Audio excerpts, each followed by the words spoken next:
What we're talking about today is our latest A-Class heat pump. We have a 16 kilowatt available now and a 12 kilowatt available now. What we've got on show that's working is our 8 kilowatt, which incorporates enhanced vapor injection as well. You were here last year with a product. What's the difference between this and what you showed last year? Well, what we showed last year was an inverter-driven heat pump, which started its life really as an air conditioning unit, like most air source heat pumps that you see, which are great and they're efficient, but they were designed as air conditioning units. What we decided to do about two and a half years ago was design our very own heat pump from the ground up. So we want to have the best efficiencies, we wanted to have the output stay high, a possibility of hot flow temperatures, and ideally we wanted to design it and build it in the UK for the UK climate.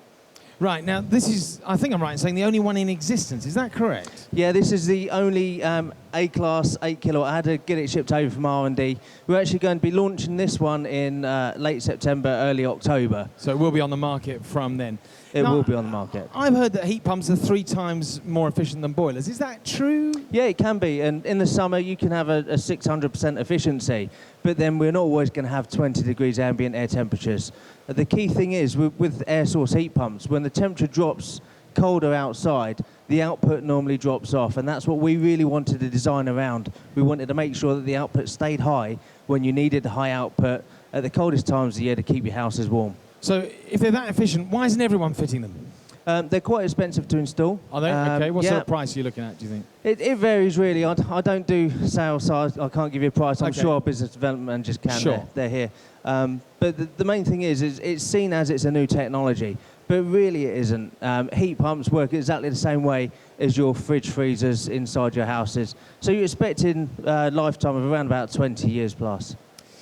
Looking at what the requirements on insulation is always an issue. What sort of level of insulation is enough? Same as I said last year, the more insulation you can get, the better. So you can never have enough insulation. Exactly, you can never have enough. The better you insulate a house, the lower the flow temperature can be. The lower the flow temperature with an air source heat pump, then the more efficient the running costs are going to end up being. And is there any restriction on where you can site this? Yeah, you do have permitted development rights. It's all to do with noise. Although this is a very quiet machine, this is running. It's in its peaceful state at the moment. It'll be running a bit later on. Different manufacturers have different noise outputs. This is one of the quietest on the market. So it depends on what council you're with, where you're going to be installing it. But you do need to seek permission. Now, clearly, a lot of people are going to have existing heating systems in place. Is this compatible, and what are the plumbing sort of similarities or differences? Okay, this works with a basic Y-plan system. We're going to be selling this heat pump as part of a pack, like we did with our predecessor, because it worked so well. It's going to have a flow and return. At the back of the heat pump, you've got a flow pipe and a return pipe, typically in 28mm copper or 32mm plastic for the 28mm internal diameter. And that will come along and through into your pumped area. We have a pump here. Part of the kit includes the pump. This is an 8-meter head pump, A-rated, and then that goes onto our 3-port valve, our diverter valve. So this will give us hot water in the cylinder and heating with a priority for either. With an air source heat pump, it is vitally important that we can secure the defrost. If we can't secure the defrost, then the heat pump is just going to fall over in the winter time. So our cylinders incorporate a buffer vessel at the bottom, which will maintain defrost at the coldest times of the year to prolong run times in the heat pump. What about the heat emitter options? What have you got? You know, what are the options? This is a very, very clever system. We've got a brain inside the cylinder here. So instead of changing all your heat emitters and plans to suit a heat pump, we've actually suited the heat pump to meet most heat emitters. So this will change according to what your emission is? Absolutely. Right. We can have this running underfloor heating. We'd have it running radiators as long as they're sized correctly. You can have them running smarter ads, which I'll talk about later. But it's the way that the heat emitters talk to this heating system. We can have it that the program is also a zone stat, so it's a room stat too, and that's all you need. But you could have 4 different zones with 4 different flow temperatures through different sensors. So we can have temperature sensors, or we could have voltage-free contactors, and the heat pump system is already prepared to work with that. So it's a very intelligent system. Intelligent made simple. Right, okay. I could work it. You could work Maybe. it easily. Right, now talk to me about this here. It's rather sexy piece of kit that is new as far as I can He's see. talking about me then. Right, this sexy piece of kit, this is our user interface. Very simple to use for the end user. If they're cold, they can turn it up. If they're warm, they can turn it down and select it. We've got the atmospheric temperature inside the room at the top. It's saying that it's 22.6 degrees. It feels a lot warmer than like that now. But we've now set it for 19 degrees, so it'd let the warm escape and cool down.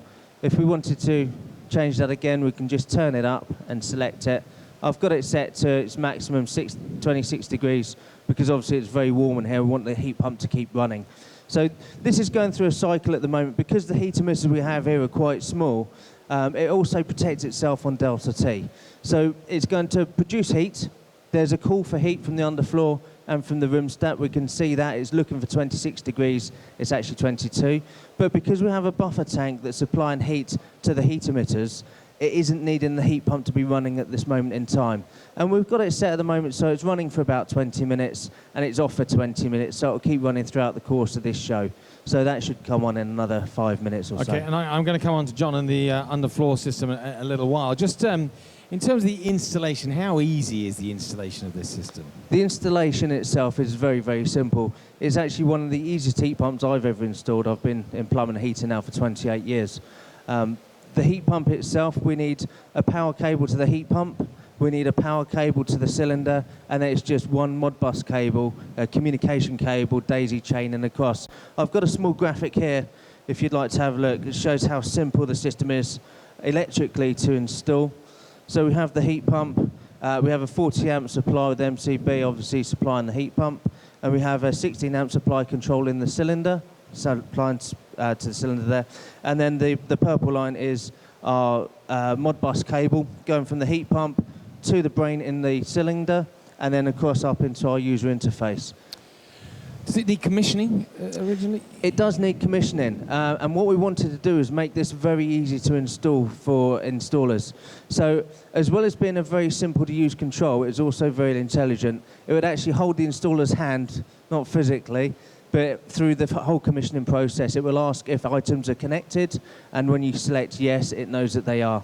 Also out of the box, it'll ask you for a hydraulic number that it's been set to. We'll always supply a hydraulic number with every one of our heating schemes. So when you select that one, it knows what the heating system is. It'll know if it's radiators, it'll know if it's smart rads or underfloor. And what that's doing, it's already setting up a weather compensation curve for optimum performance throughout the summer and winter times. One other question really is ongoing servicing. What are the requirements there? Very simple. Because there's less than 3 kilograms of refrigerant in this, inside this unit, even inside our 16 kilowatt models, we don't need the 6 monthly check. So we're looking for an annual check, which is dead simple. We're looking for the evaporator to be kept clear of debris. We know we've got a fan, so it creates low pressure, so things can get sucked into it. So keep that clear. Mainly, though, it's for Part G regulations of the unvented cylinders. You need to check the safeties, check the temperatures, and check the flow of the system.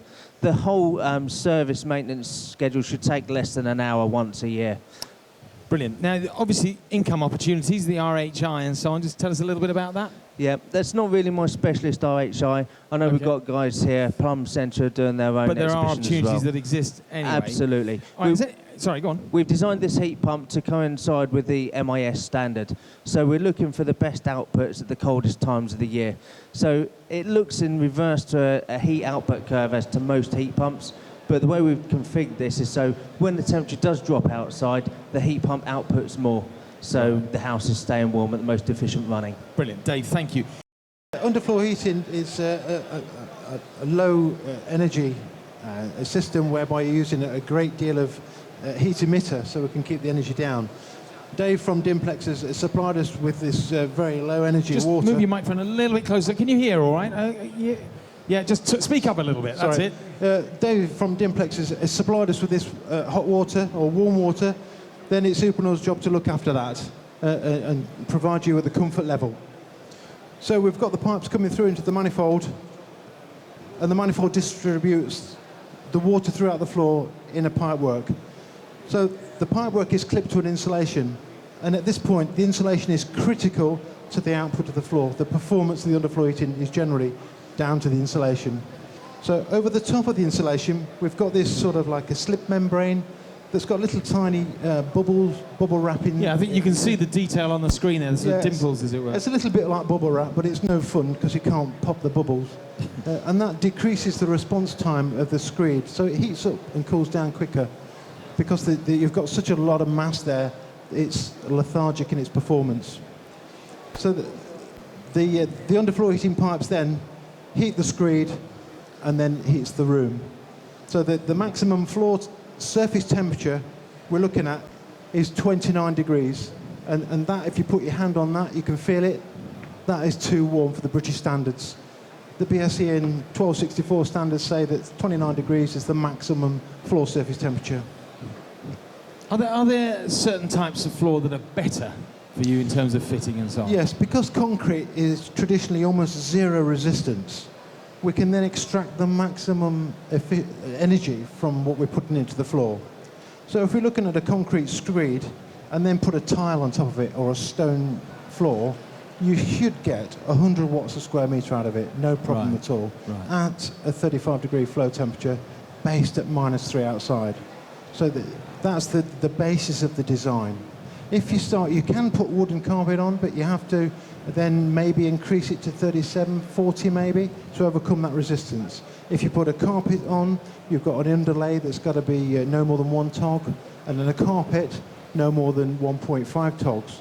And then timber, if you put a timber floor on it, engineered oak behaves better because it's sitting on a block board, whereas solid oak misbehaves because it's a natural product. But you've got a 0.15 resistance there, so as soon as you put timber or carpet on, it drops from 100 watts a square metre down to 70. So 70 watts is still massive because a new build will only need 40 watts a square metre to heat it. Brilliant. Now, you mentioned new build. Obviously, it's easy when it comes to a new build because you're going in there at the start. What about retrofitting? Retrofit, a little bit more difficult because we have to really concentrate on the insulation. So we have what's called an overlay system, whereby if the floor's already down, we can put an overlay panel on there, whereby the heat emission plate is on the back. It's the only way we can do it with this 13 mil thick plywood. The 12 millimeter pipe runs in the middle. There's curves to help you support all the curves at the end, and it runs back to the same manifold, same water. And then the floor covering goes straight on top of there. The other system we have for timber is a floating floor system, whereby the polystyrene panel is 15 mils thick, and the heat emission plates are on the top. The same 12 millimeter pipe goes throughout the floor, and then the wooden floor surface goes on top of there. This is for wood, that's for tiles. Brilliant. When you put in tiles on that system, I would recommend a 3 mil ply over the top, because if you tile straight onto that, it's finished. You can't fetch it up. If she changes her mind, you don't like the colour of the tiles, you've had it. Right, okay, fair point. Now, it's very flexible, isn't it? This, in terms of it's bendy and you can... Oh yeah, the installation of it is really easy and quick. You have a curler pipe and you just roll it out in this fashion, turn, bend, and just keep going up and down till it's all done. It's almost like watching Strictly Come Dancing. That's incredible. You have a staple gun and your wingman will be behind you stapling away. And it's done in a matter of minutes per room. Okay, and finally, just tell us about the control of the system. Controls is very important because it's just not quite there to be on and off anymore. We've spent 5 years developing Auto Balance, which is a unique patented feature from Uponor, which actually looks at the rooms and decides how well it's performing. Because we've got a low emitter with low energy, it's slow to respond. So it's easy to forget the heat's coming up, and we get a thermal overshoot, which is not what you want because it takes ages to cool down again. And then after that, you get a thermal undershoot. With auto balancing technology, the actuators here are pulsed. So every 25 minutes, the thermostat will send a message back to the box saying, "Oh, I'm coming up too quickly. Right. I need to calm down." So another intelligent system, as it were. And intelligence means it's going to start slowing down before it gets to the meat level. So we're trying to get a flat curve. It's almost impossible to get, but that's the best we can do. And simple, easy to use? Yes, the control in each room is a thermostat with a simple plus and minus to adjust the temperature in the room. Simple as that. Brilliant. All the extra controls for nighttime setback, which is usually 4 degrees, but now times have moved on. I'd say 2 or 3 degrees is about what you need to set the temperature back at night. Is all done in the master interface. Brilliant.